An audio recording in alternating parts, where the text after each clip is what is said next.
اگر اس کو اس طرح سے کھلی چھوٹ دے دی جائے تو وہ سوائے کرائے کے قاتلوں کے، اور وہ بھی ان سے ڈھنگ سے نہیں ہوتا، ایک ایسی بیمار قسم کی ایجنسی ہے ان کی کہ ایک قتل بھی، وہ آپ کو پتہ ہے تینوں چاروں میں یہ ہمیشہ پکڑے جاتے ہیں، ان کا پورا کیس بھی جو ہے وہ اوپن ہو جاتا ہے، ان سے وہ بھی کام ڈھنگ سے نہیں ہوتا. ٹھیک ہے ڈاکٹر صاحب، تو یہ اپنا پوائنٹ کتنا آ بڑا گیا. یہ سیکیورٹی کامیابی صرف بالی ووڈ موویز میں دکھا سکتے ہیں، باقی تو ان کی صورتحال سب کے سامنے آ گئی ہے. میں اس میں ایویم صاحب آپ کو یہ فرمائے گا کہ سب بات کر رہے ہیں، فائیو آئیز نے بات کر لی، کینیڈا نے بات کر لی، امریکہ کے سپوکس پرسن نے بات کر لی اس حوالے سے، ساؤتھ افریقہ کی انہوں نے بات کی، اس حوالے سے بات کی. پاکستان ہمیشہ سے بات کرتا آیا ہے، کیوں نہیں روکا جا رہا انڈیا کو؟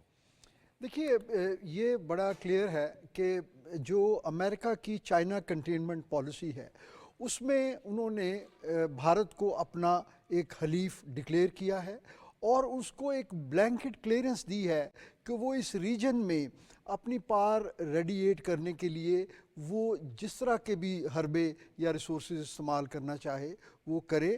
اور یہی وجہ ہے کہ بھارت جو ہے وہ افغانستان کے تھرو پاکستان میں جو دہشت گردی ہے اس کے سارے تانے بانے جو ہیں وہ را کے ساتھ جا کے ملتے ہیں. اور ہم خاص طور پہ بلوچستان میں اور سی پیک کے جو روٹ کے قریب جو علاقے ہیں اس کو انسٹیبل یعنی رکھنا، وہ ایک گریٹر بھوشن یادو کیا جیتی جاتی ہمارے پاس اگزامپل نہیں ہے جی وہ. اور پھر ہم نے ڈوزیئرز دیے ہیں تمام انٹرنیشنل فوراز پہ، ہم نے ڈوزیئر دیے ہیں جس میں براہ راست را اور بھارت کے جو ہے وہ اس میں پروفس ہیں.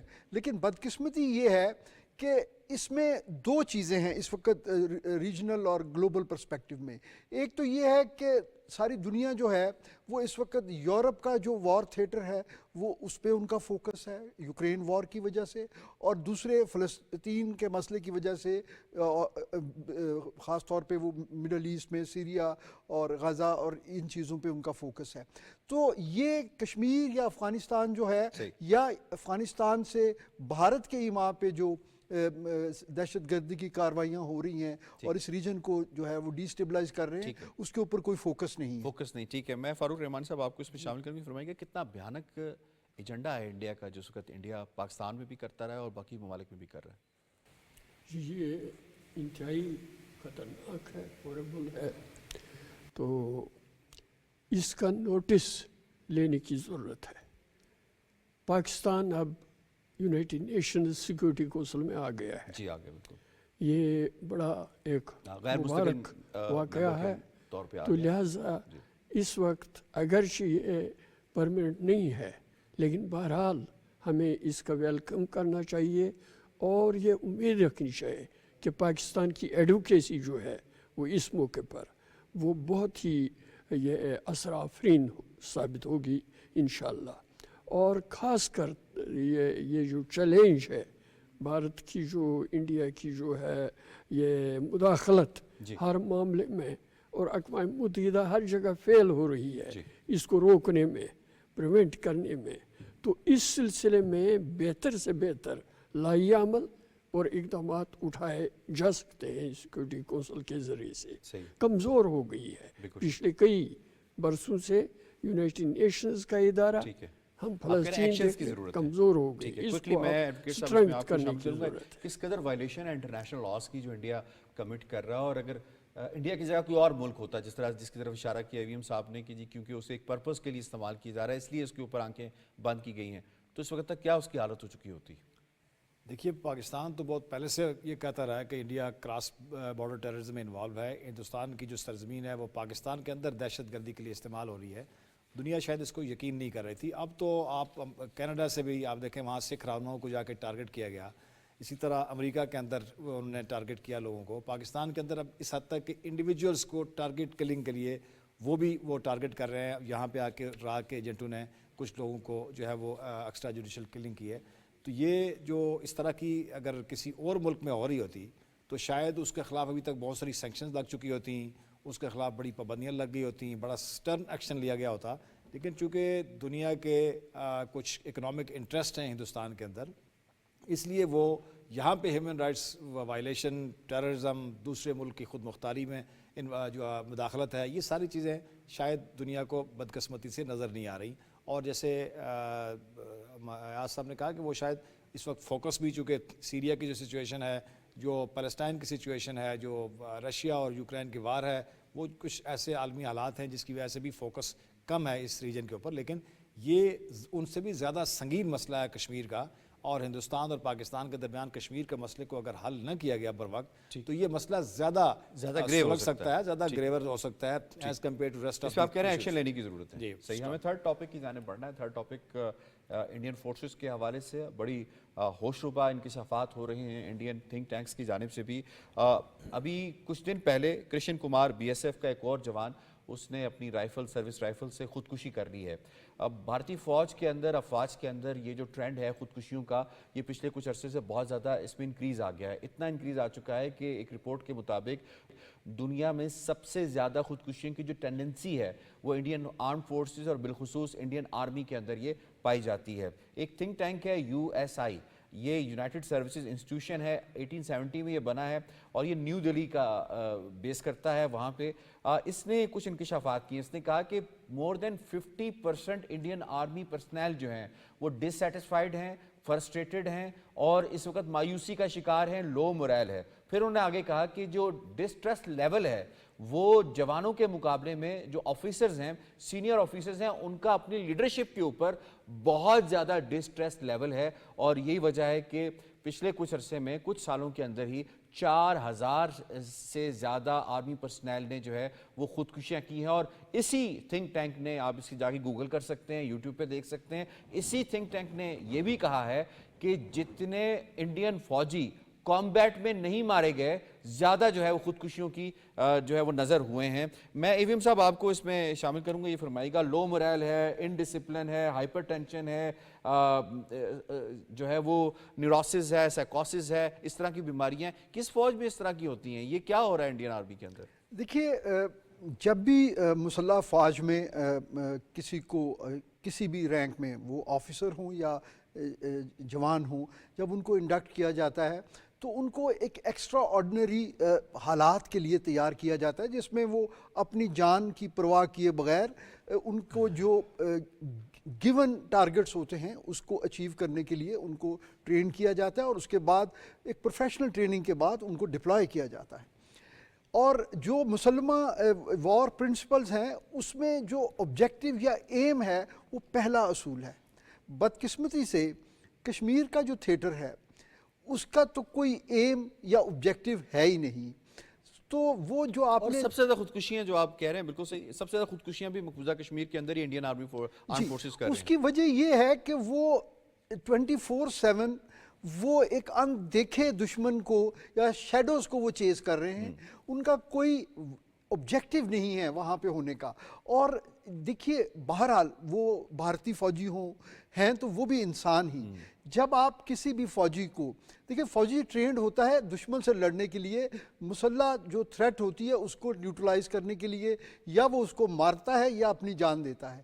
لیکن جب آپ اسی فوجی کو مسلسل نہتے بچوں پہ، بوڑھوں پہ، خواتین پہ تشدد کے لیے استعمال کریں گے تو کہیں نہ کہیں ہر انسان کے اندر ایک جو ہے ایک انسانیت کا ایک رمق موجود ہوتی ہے. تو اس کا جب بھی ہم وار کی جو سائیکالوجی ہے جب اس کو ہم پڑھتے ہیں تو اس میں یہ چیز بڑی اہم ہے کہ جہاں کہیں بھی آپ نے بغیر کسی مقصد کے اور ظلم کے پرچار کے لیے آرمڈ فورسز کے پروفیشنل سولجرز کو استعمال کیا ہے، ان میں فرسٹریشن، خودکشی اور اپنے صرف خودکشی نہیں، دوسروں کو مار دیتے ہیں، دوسروں کو مارنے کا، اپنے جو ہے جونیئر افسران کے خلاف ہتھیار کا استعمال جو ہے اس کے بھی واقعات ہیں. تو یہ چیز جو ہے یہ اگین یہ ریفلیکٹ یہی کرتی ہے کہ یہ جو ایکسٹرا آرڈنری حالات میں ان فورسز کو امپلوائے کیا گیا ہے، یہ آخر یہ کب تک یہ ہوگا، اور یہ اس کے لیے جو ہے ایک عالمی ضمیر کو جوڑنے کی ضرورت ہے. میں ڈاکٹر صاحب آپ کو اس میں انوالو کروں، فرمائیے گا کہ کس قدر سکھ آرگنائزیشن بنتی جا رہی ہے انڈین آرمڈ فورسز، اور جو ڈیٹا ان کے اپنے ایک تھنک ٹینک ہے USI اس کی جانب سے آیا، کتنا ہوش ربا یہ ڈیٹا ہے؟ حیران کن حد تک ہے. سوچنے میں نہیں آتا کہ ڈیٹا کے حساب سے، اور رپورٹس بھی ہیں ان کے حساب سے، تقریباً 100 بندہ پر ایئر خودکشی کر رہا ہے، اور 2014 سے لے کر 2024 تک 983 لوگ جو ہیں وہ سوئسائڈ کر چکے ہوئے ہیں، اور جن میں سے میجورٹی جو ہے وہ آرمی کی ہے، جیسے 642 آرمی آفیسرز ہیں، نیوی کے ہیں، پورا ڈیٹا میں نے یہاں پہ نکالا ہوا تھا، ایئر فورس کے 29 ہیں اور نیوی کے 148 ہیں. تو اور بھائی نے بہت اچھی بات کی طرف نشاندہی بھی کی کہ اس کی بنیادی وجہ بھی یہ ہے کہ جب آپ ایک ٹرینڈ اور ایک جو سیمیٹریکل فورسز ہوتی ہیں، جو ایک سیمیٹریکل وارفیئر کے لیے بنی ہوئی ہوتی ہیں، اب آپ ان کو گلی محلوں کے غنڈوں کے طور پہ استعمال کرنا شروع کر دیتے ہیں تو ان کے اوپر جو اس کی مینٹل ڈیٹیریوریشن ہے وہ بہرحال ہوتی ہے، اور وہ ٹال جو ہے وہ اپنی جان لینے کی صورت میں کہیں نہ کہیں تو انہوں نے اس کو ایگزرٹ کرنا ہوتا ہے. چونکہ رپورٹس میں یہ بھی لکھا ہوا ہے کہ وہ اپنا ڈپریشن اور اپنی جو انزائٹی ہے اگر وہ اس کو کہیں رپورٹ کرے تو وہ ایک ٹیبو ہے، اور ان کے سینئرز جو ہیں اس چیز کو ڈسکریج کرتے ہیں، اور وہاں پہ پراپر بہادر ایک جوان تھا، اس نے کہا کہ مجھے کھانا صحیح نہیں ملتا، اس نے ویڈیوز دکھائیں اور اس کے بعد جو اس کا حال ہوا وہ سب کے سامنے، اسے نوکری سے فارغ کر دیا گیا. جی بالکل، اور بہت ڈسکریج کیا جاتا ہے، اور مینٹل ہیلتھ انسٹیٹیوشنز ہیں ہی نہیں کہ پراپر جو پوسٹ ٹراما سٹریس ڈس آرڈر ہے یا پورے کا پورا ایک سسٹم ہوتا ہے جو ایک پروفیشنل آرمیز کے اندر ہوتا ہے سنبھالنے کا. لیکن میرا نہیں خیال کہ ایک تو وہ ہے نہیں، اگر ہو بھی تو جو ان کے وار کے سینیریوز ہیں، جو ان کی کامبیٹ لائنز ہیں، جیسے 7 سسٹر سٹیٹس خاص طور پہ کر لیں، پھر پنجاب ان کا بہت بڑا تھیٹر ہوتا ہے، اور کشمیر جو ہے جہاں پر یہ آپ اپنے ہی لوگوں پر ان کے ساتھ اس بے رحمی کے ساتھ جو سلوک کرتے ہیں جس کا آپ کے پاس کوئی جواز نہیں ہوتا، تو اس میں آپ کا ذہنی طور پہ معذور ہو جانا بالکل اس کی یقینی ہوتا ہے. اور اگر ذہنی طور میں ویری کوئکلی فاروق رحمان صاحب آپ کو اس میں شامل کروں گا، یہ فرمائے گا کہ یوگی آدتیہ ناتھ نے ایک سٹیٹمنٹ دی تھی، اس نے کہا تھا یہ جو انڈین آرمی ہے یہ مودی جی کی سینا ہے. تو مودی جی کی سینا کا جو حال ہوا ہے، کس قدر یہ ہندوتوا کے ایجنڈے نے اس فوج کو پروفیشنل فوج سٹینڈرڈ سے بالکل ہٹا کے رکھ دیا ہے، خاص طور پہ مقبوضہ کشمیر کے اندر سے. بالکل پروفیشنل جو ہے وہ اس سے ہٹ چکی ہے، اس میں کوئی شک نہیں ہے. اور ہر فوج میں، آرمڈ فورسز میں کچھ لوگ ہوتے ہیں جو یہ ضمیر رکھتے ہیں، درد رکھتے ہیں. اور جب آرمڈ فورسز سے کہا گیا، مودی نے کہا ان سے کہ آپ بغیر کسی امتیاز کے بچوں، عورتوں، مردوں، مسلمانوں خاص طور پہ، سکھوں، کرسچنز، تو نتیجہ یہ نکلا کہ وہ یہ ایک فرسٹریشن کے شکار ہو کر، فرسٹریشن کا نتیجہ کمیٹنگ سوسائڈ یہ نکلتا ہے. اور مودی کا جو ایجنڈا ہے وہ ایجنڈا بالکل ہی ایک ایسا ایجنڈا ہے جس سے کہ انسانیت کو کوئی غرض نہیں ہے، اور وہ ہے کہ پوری اس ریاست کو ہندوائز کرنا، نہ صرف پاکستان کے خلاف ٹیریٹوریل وائلیشنز کرنا، بلکہ پورا یہ ٹرینڈ چینج کرنا اور آبادی کو تبدیل کرنا. ٹھیک ہے. تو راجہ صاحب ایسے اس طرح سے اس مائنڈ سیٹ کے ساتھ اس فرسٹریشن میں کوئی فوج بھی سروائیو کر سکتی ہے؟ دیکھیے فوج میں عام طور پر جو لوگ شامل ہوتے ہیں نا وہ بڑی ڈیڈیکیشن سے شامل ہوتے ہیں، بڑے جذبے سے شامل ہوتے ہیں. پھر ان کی ایک پراپر ٹریننگ ہوتی ہے، پورا ان کو ماحول دیا جاتا ہے، ایک مقصد کے تحت وہ لڑتے ہیں، دشمن کے خلاف لڑتے ہیں، اپنے مخالف ملک کے خلاف لڑتے ہیں.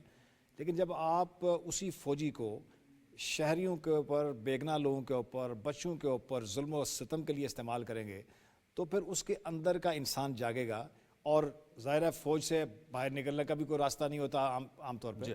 تو پھر وہ سیکورٹی فورسز کے لوگ جو انڈین آرمی کے لوگ ہیں، بارڈر سیکورٹی فورس کے لوگ ہیں، وہ پھر فرسٹریشن میں یہ سوسائڈ کر رہے ہیں. اور یہ میں سمجھتا ہوں کہ ان کے لیے بہت بڑا ایک تماچہ ہے ان کے منہ کے اوپر، ہندوستان کی اس پالیسی کے اوپر، مودی کی پالیسی کے اوپر. کشمیر کے جو لوگ اپنا رائٹ کا احتجاج بلند کر رہے ہیں، تو ان کو کرب کرنے کے لیے، ان کو کچلنے کے لیے آپ فورسز کو استعمال کریں گے اس طریقے سے، غیر انسانی سلوک کروائیں گے ان سے، تو یہ نتیجے آئیں گے. تو اس کا نتیجہ یہ صحیح، آپ کا پوائنٹ آ گیا. I have to wind up جی. شکریہ ادا کرنا ہے اپنے تمام پینلسٹ کا. کشمیر ٹوڈے سے اتنا. یاسر رحمان کو دیجیے اجازت. اللہ نگہبان.